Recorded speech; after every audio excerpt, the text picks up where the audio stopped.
Okay, so besides the recipe and the equipment and the ingredients, you also need to make a mental map of the process you are going to carry out during your demo. What are you going to do first? What are you going to do second? And so on and so on and so on all the way through. Where are you going to be standing? You're going to be over here, you're going to be off to the side, you're going to be scooching down. Where are you going to move to when you do move? Are you going to move? Where are you going to move to? To the oven, to the stove, to the refrigerator? Thinking through your demonstration or your presentation in terms of positioning is sometimes referred to as anchoring and movement.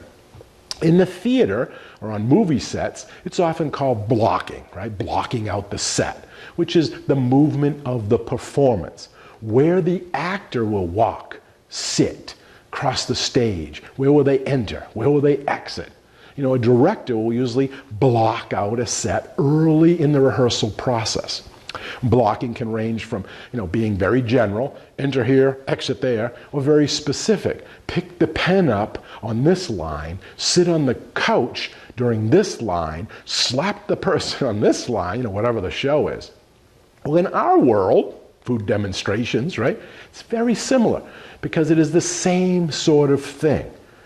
For example, my opening position is here, right? This would be my start position. Maybe I would have a cutting board here, depending on what recipe I'm doing. So that's my center. The main camera is going to be on that. And then I may have an overhead, I may have a side cameras, right? I have other cameras around, or I may do it 2-3 times and cut those in. Right? But this would be my main spot. The lights are on me, right? The microphone is working, hopefully. The camera is focused on me, hopefully. I'm doing this all by myself. And if I was doing a live demonstration, then I would have it set up that from this spot, right here, the whole audience would be able to see me, where I'm at, and I can see them and refer to them, right, as needed, right? So I can talk to all my audience, no one's hidden behind something. And then once I start cooking or talking through my ingredients, I most likely would need to move. And if that was the case, it would be something I would have thought through in advance and would announce it to the camera or the audience in advance, before or as I was doing it. Okay? I would give them a heads up so that they can follow me. Right? I want to let them know in advance. So I would say, okay, now I'm going to mix up this. Okay, now I'm going to go to the stove. Okay, now we're going to turn on the stove. So as I mentioned in past lessons, this gives everyone a heads up what I'm doing, keeps up the pattern, keeps up the engagement, but also helps with the camera operator. If I had a camera operator, I don't, it's just me here and one of my dogs laying on the floor, that's it. So I'm going to do it anyway, but it's still just to help the audience, I'm going to tell in advance. But if it was a cameraman or camera woman, I could say, now we're going to put the eggs in the pan. And so they know, get ready, so they can follow the action to the pan. Okay, so ingredients, I have them all lined up in any old fashion, that's not going to be good, right? Because it's going to not only look terrible, but it will most likely throw me off and slow down the flow. So for here, this one I'm going to use eggs, right? And this one I'm going to put a little milk in. I didn't in the last lesson, but I'm going to show a different option, right? I'm going to probably put some salt in there. I got butter for the pan, some black pepper for the garnish. I have my plate off to the side, fork and a bowl for mixing, my towels, right?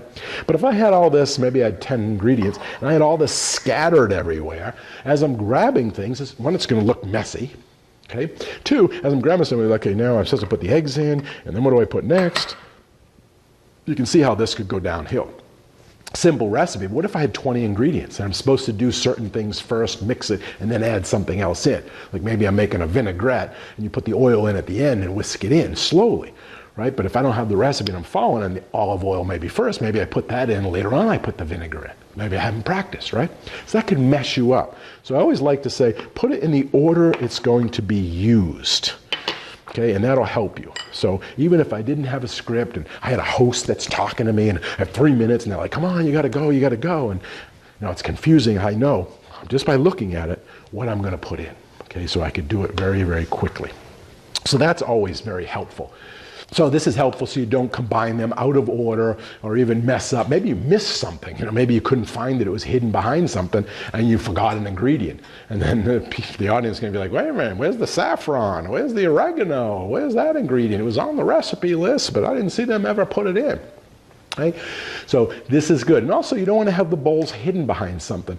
If I had this bowl and I'm trying to mix it, but I had this other, garbage bowl in front of it, you can't see it, right? So you got to make sure the line of sight is clear, right? I can't demonstrate the mixing, the chopping, the sauteing, the flipping, whatever it is I'm doing if there's something blocking them, right? If the audience can't see or the camera can't see, right? Nobody wants to see something blocking, right? Doesn't make sense.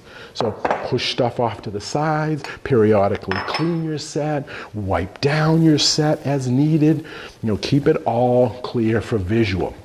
That'll make your presentation much more effective and it'll end up looking beautiful instead of terrible.